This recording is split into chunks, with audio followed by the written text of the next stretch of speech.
Kai pagalvoju, kodėl man taip svarbu važinėti vienam, iškart ateina į galvą laisvės jausmas. Manau, būtent tai žmonės turi omeny, kai motociklus lygina su laisve.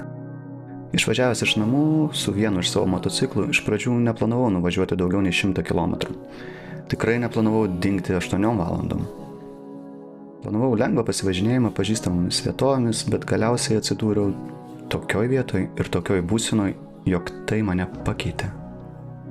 Žinoma, tokie dalykai gali nutikti ir važiuojant su draugais. Bet man, bent jau man, vienam važiuoti yra kažkas ypatingo. Man patinka važiuoti su kitais, jausti bendrystę. Taip pat patinka žinoti, kad jei kas nors nutiktų, kažkas bus šalia.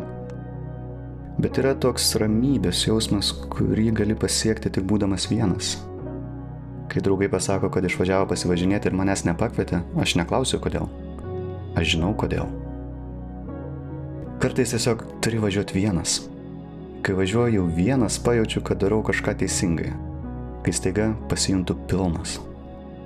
Gal tai skamba keistai, bet tai reiškia, kad aš kažką pasiekiu. Ta kažką aš vadinu atsiskyrimu. Atsiskyriau nuo pažįstamos aplinkos, nuo savo įprasto pasaulio, savo palaikymo tinklo ir padariau tai visiškai savarankiškai. Taip, kartais tai gali būti baisu, bet kaip ir daugelis sunkių dalykų, beveik visada tai verta pastangų. Beveik visada verta veikti baimę ir padaryti kažką vienam.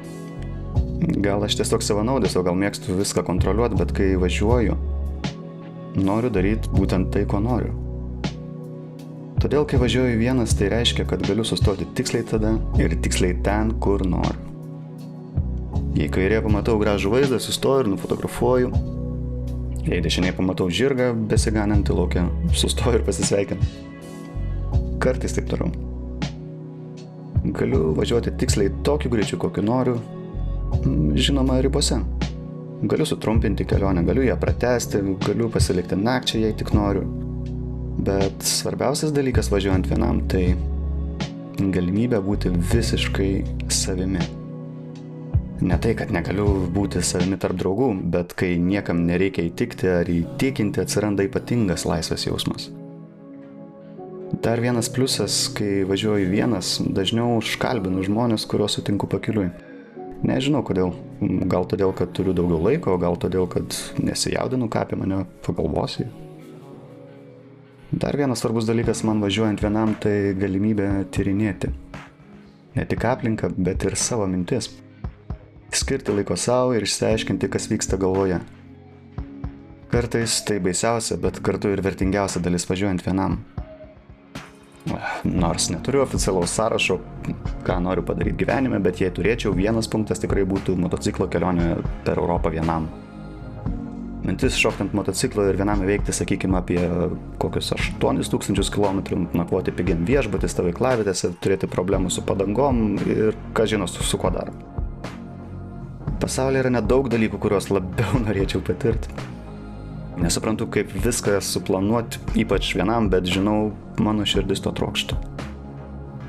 Galbūt visą tai per daug romantizuoju ir iš tiesų tai bus tiesiog viena didelė kančia, bet vis tiek noriu pabandyti. Nemanau, kad nors esu praleidęs daugiau nei kelias dienas visiškai vienas su savim. Nežinau, ką tai reikštų, bet jau labai ilgai apie tai svajoju. Jaučiu, kad turiu tai padaryti, kol dar turiu laiko ir motociklas puikiausias įrankis šiam reikalui. Ir nors greičiausiai šiais metais to nepadarysiu, turėsiu pakankamai laiko suplanuoti, kas gali būti didžiausias nuotykis mano gyvenime. Vienas, tik aš ir motociklas. Toks planas.